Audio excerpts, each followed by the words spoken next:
Welcome to Impact Masters Podcast in collaboration with Africa's Talking Retold Podcast, where every conversation sparks new insights. Join us as we delve into the stories of extraordinary individuals who are shaping our world. Movers and shakers in tech, policymakers, entrepreneurs, entertainers, and all those whose stories are worth telling. Get ready to be inspired, challenged, and transformed. Welcome, and let's embark on this journey of discovery together. Impact Masters Podcast. You can check us out on all social media platforms. You can also find us across all podcast channels. Simply search for Impact Masters, then subscribe, follow, and share. www.impactmasters.io. Here's your host, Michael Kamathi. Or force tipping. Yeah, you're forcing me to tip you, or I'll use my power against you. Now, because Now that's pure corruption. Exactly. Yeah. Pure. Yeah. Because now, like, if you check, let's say, government offices, passport, at least SAI may change. Yeah. But even government itself admitted, you can go 2 years straight without tipping. Yeah. Without no first tipping. Yeah. 2 years straight, Yeah. you don't get your passport. Let's say you are traveling to India, Yeah. as a medical tourist. Yeah. 2 years, you're dead. Yeah. I mean, and there's a discussion there that, you know, some services, you could have the normal process that if it takes 3 weeks, it takes 3 weeks. Yeah. But if you want it for 2 days or 3 days, maybe you pay a bit higher to be Fast track. facilitated. Yes. Exactly. Yeah. And it should be very pure that I know if I want to get my passport in 1 day or whatever service it is, it is taxed. It's a revenue generating, process. Yeah. And it's quite out there. So If it's public, so long as it's public, I feel like it's that would transparent. address some of these shenanigans. Yeah. The problem is, internally, at the government offices, they will hike. That tipping. Exactly. All right. So Titus, Yeah. you are a person who is really interested in the money markets, investment, venture capitalists, startup, founders, CEOs, and you have a lot of curated knowledge around this, helped with your mathematics background and liking. Yeah. I think that's the next thing that should discuss in this conversation.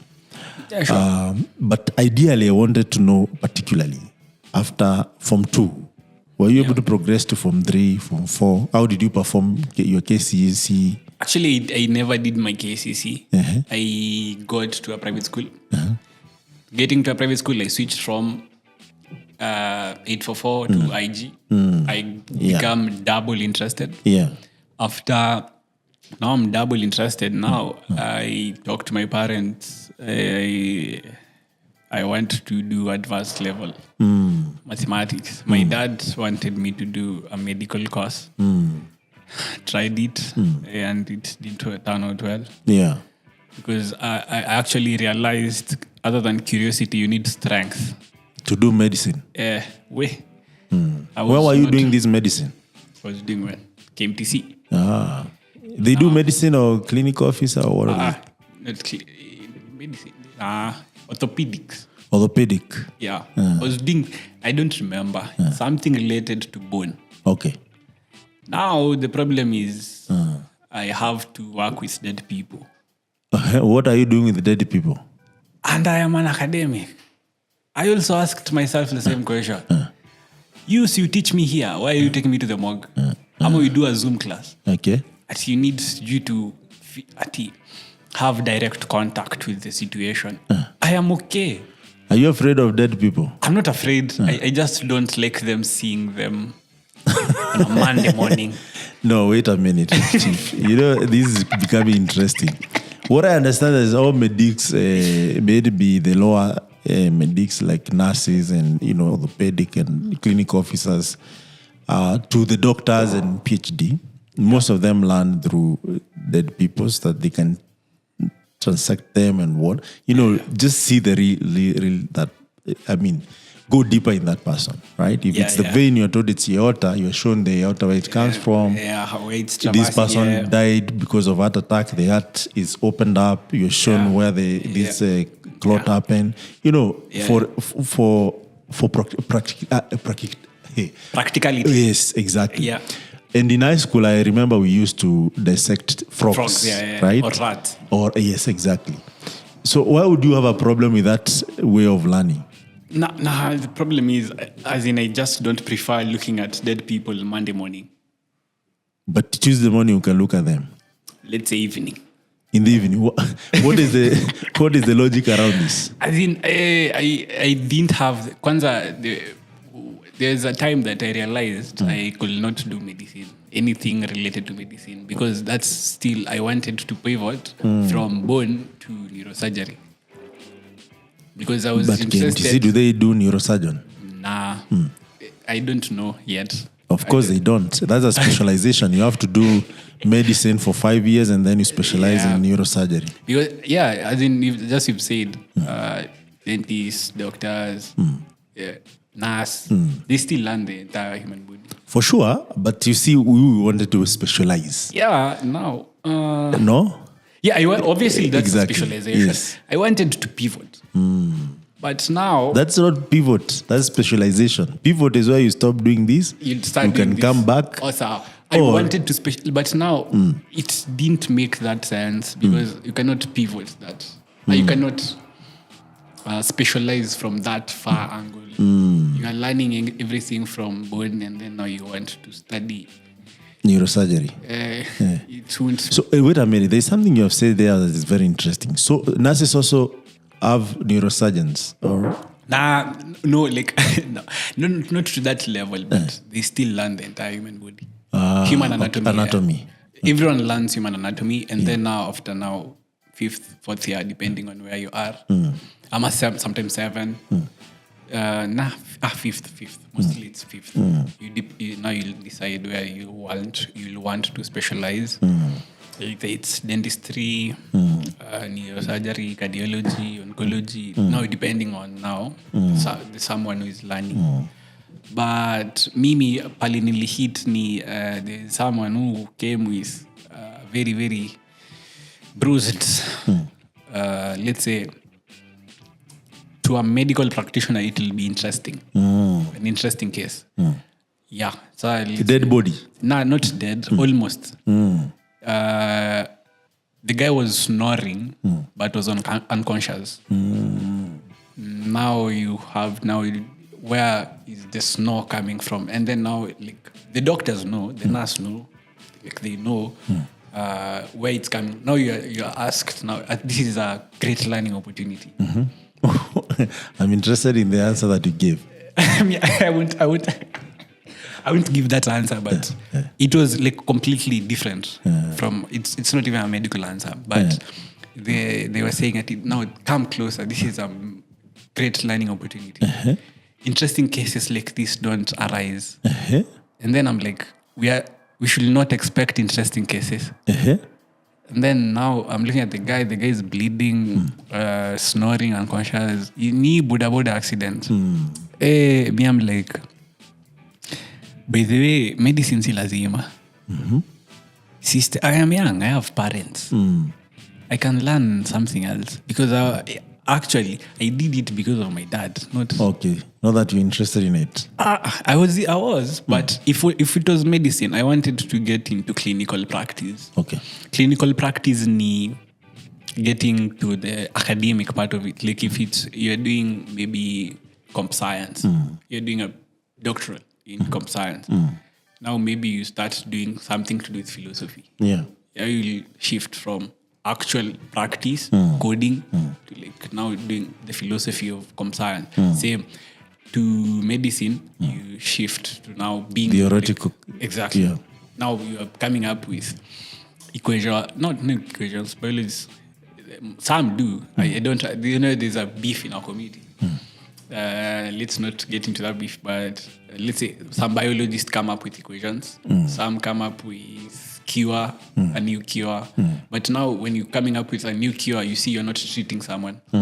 And you cannot try the new cure on someone. So now that's a lot theoretical.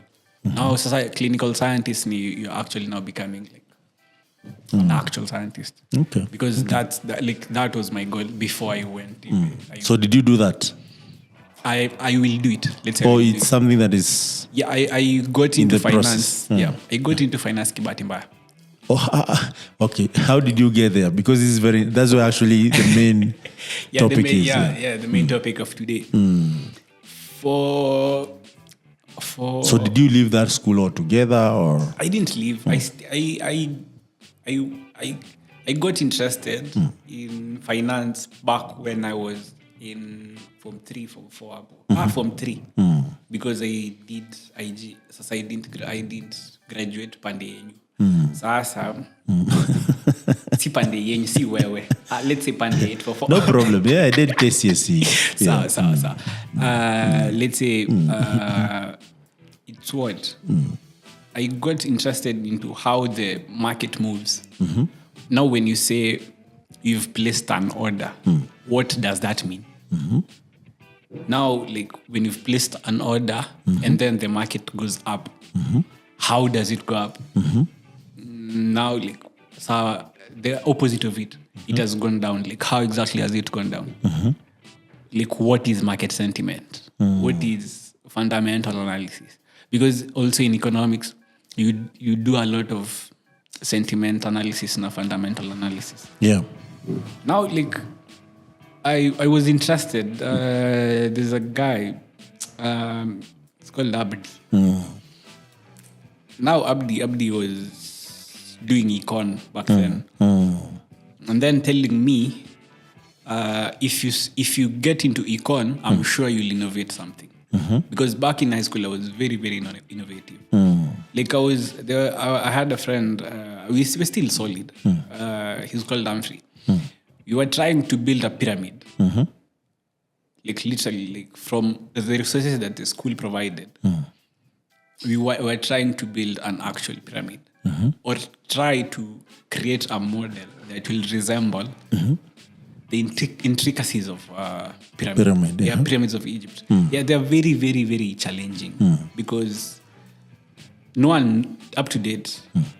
We still don't know like how exactly because you look at the size of the stones, you look at the level of technology back then, and then like how did they get it up there? Like they were using pulleys in Isawa, but how long is that pulley? How big is that pulley? Because if you look at the size of pyramids, those things make humans look like ants. Now from there are a couple of theories around that that have been fronted by so many people, theoreticians and mathematicians. But ideally, it can be done. And it was done. Ideally, exactly. Yes. That's also my... I live by that. Yeah. How it was done, no one has established that. But it was done. But the evidence is there. So it was done. Exactly. Yeah. Because if you look at when you're doing numerology, study of numbers, like there's a lot of correlations. When you're studying the pyramids, there's a lot. Center of something. Center of I don't remember. I don't speak what I don't know, like what I cannot ascertain. So now for us, what we're trying to do with Humphrey, we were trying to create a model that will equally distribute force to the entire structure. Because we assume inside the pyramid there is no pillar. Pillars like holding the walls. It's literally a triangular way of arranging stones. Big stones. But if you look at weight distribution, it's equal. Yeah. How?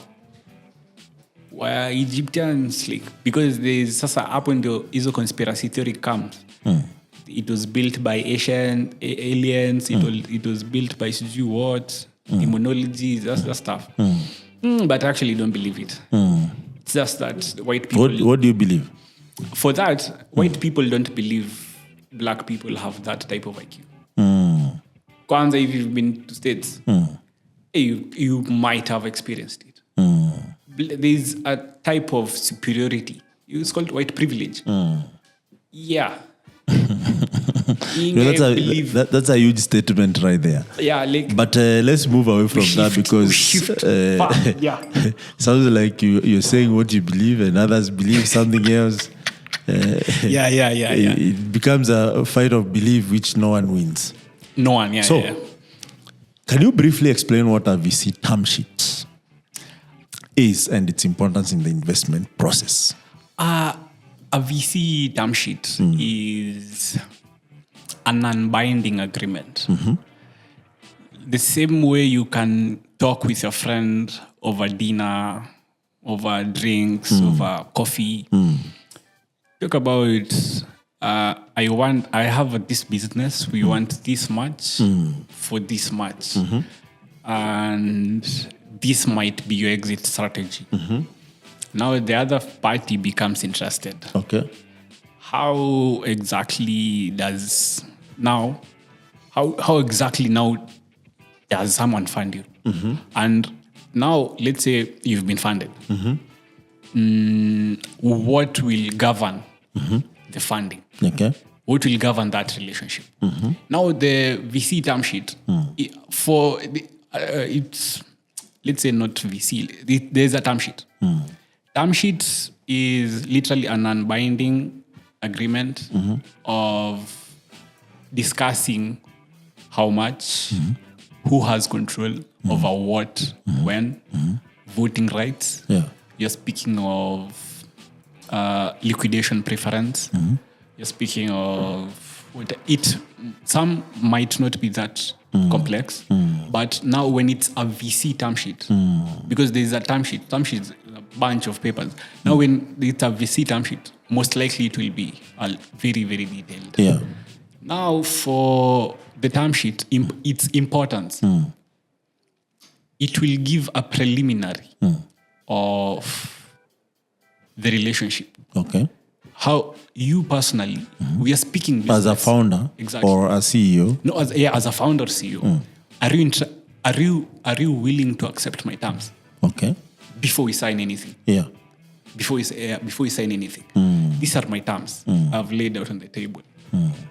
Let's talk about liquidation. Liquidation preference, it's more of when I am giving you money, I will put a clause that will say, I will not give you, I will not take back any amount that is 1x, 2x, 3x my initial investment.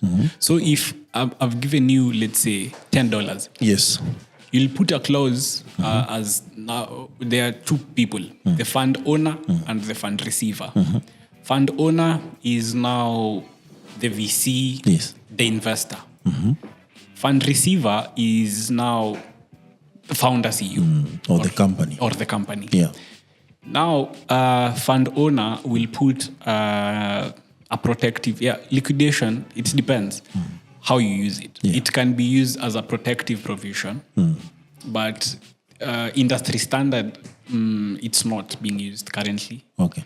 Because a lot of fund owners started using it as a way to hurt financially these young, now these founders, big companies, or startups. Now startups that have made like literal good amount, good returns.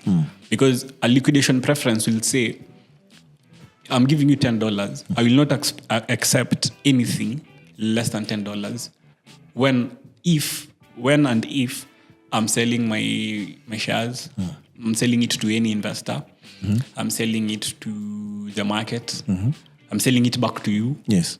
I will only take 10, now 1x. If it's 2x, I'll take $20. Now if you and most of the time it's not 1x. Mostly it's not 1x. Yes. people don't realize it. So what is the average? Is it 2x, 3x, Average 4x? should be 1x. Average should be 1x. Should be. But what is it? Because mostly what I've seen, they're doing 2.5. Because imagine you've been funded, let's say $1.3 million. You are returning 2.6. Yeah. What will you be left with?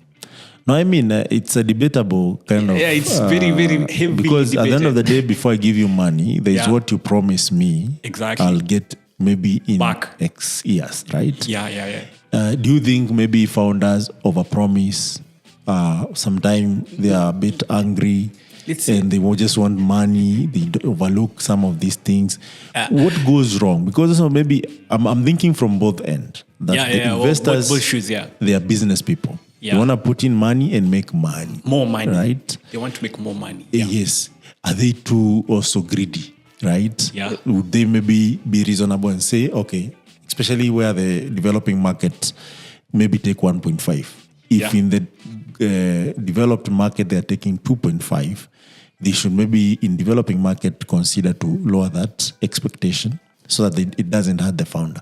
Also for the founder, are they overpromising? And then by the time they are liquidating or maybe they raise the next round, they find, this money I'm raising it, but almost all of it I'm giving it back to the first investor or seed investor or, Series A, So please expound, where does it go wrong and how can you do this the right way, even with a VC term sheet?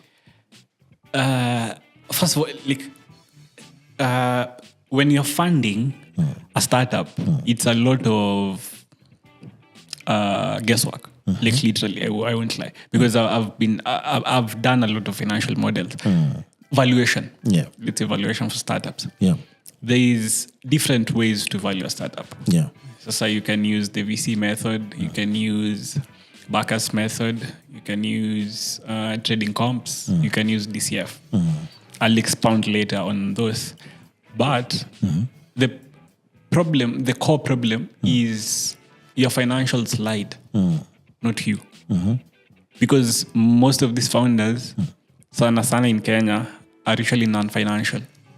And even if they are financial, they're not technical. So we have one problem. Okay.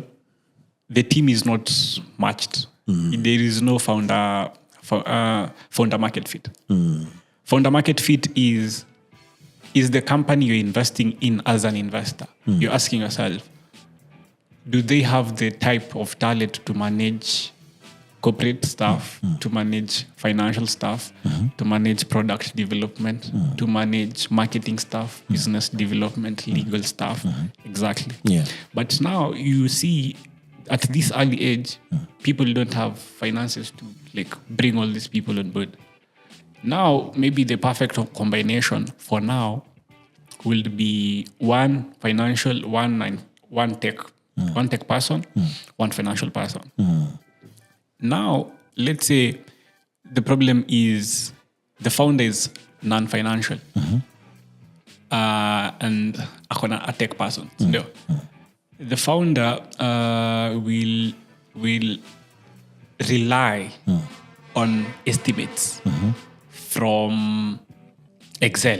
ISO forecasting. Maybe you've made maybe some sales, 3-4 months, you've made some sales.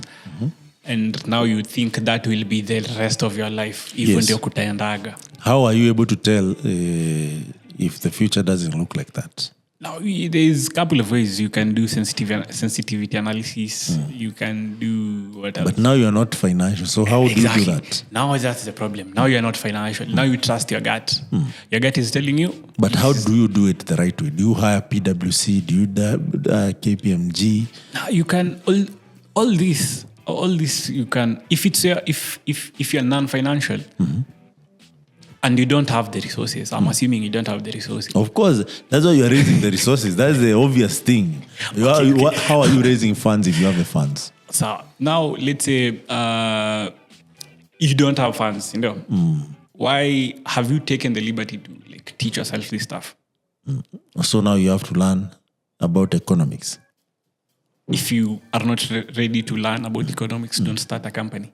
Oh, that's a big statement, right? I usually tell portfolio companies, I work with a couple of portfolio companies. I usually tell, I can get you a job. Go do 9-5. Startups have a lot of stress. I cannot advise you. There's another way to look at it. Yeah. Because when the world was created, you can't learn everything. Obvious. Right? Yeah. Why don't you hire an expert in this? There are people who have done economics. There are people who have done up to PhD. Yeah.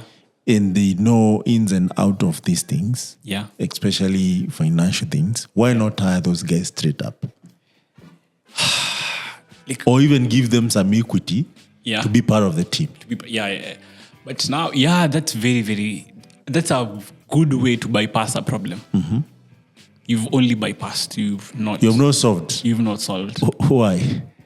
Are these guys gonna screw you up? No, not even screw. Not even screw. You are their leader now. Cindy, you are their leader.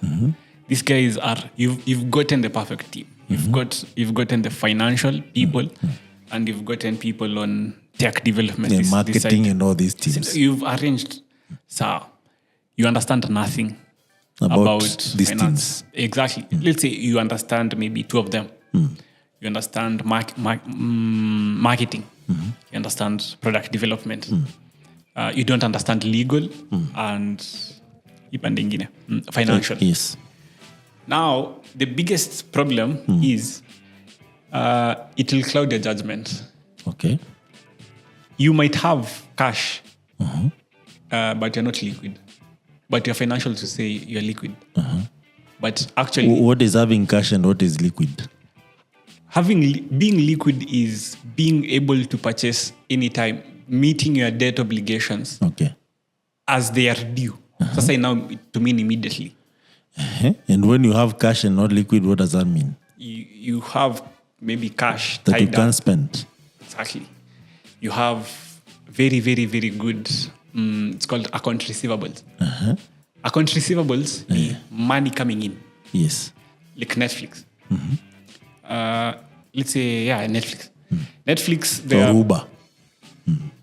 Uber, you pay on the spot. If it's, let's say, Uber corporate. Something that's... So they have to pay at the end of the month or maybe mid-month. But you have to pay everyone every week. Exactly.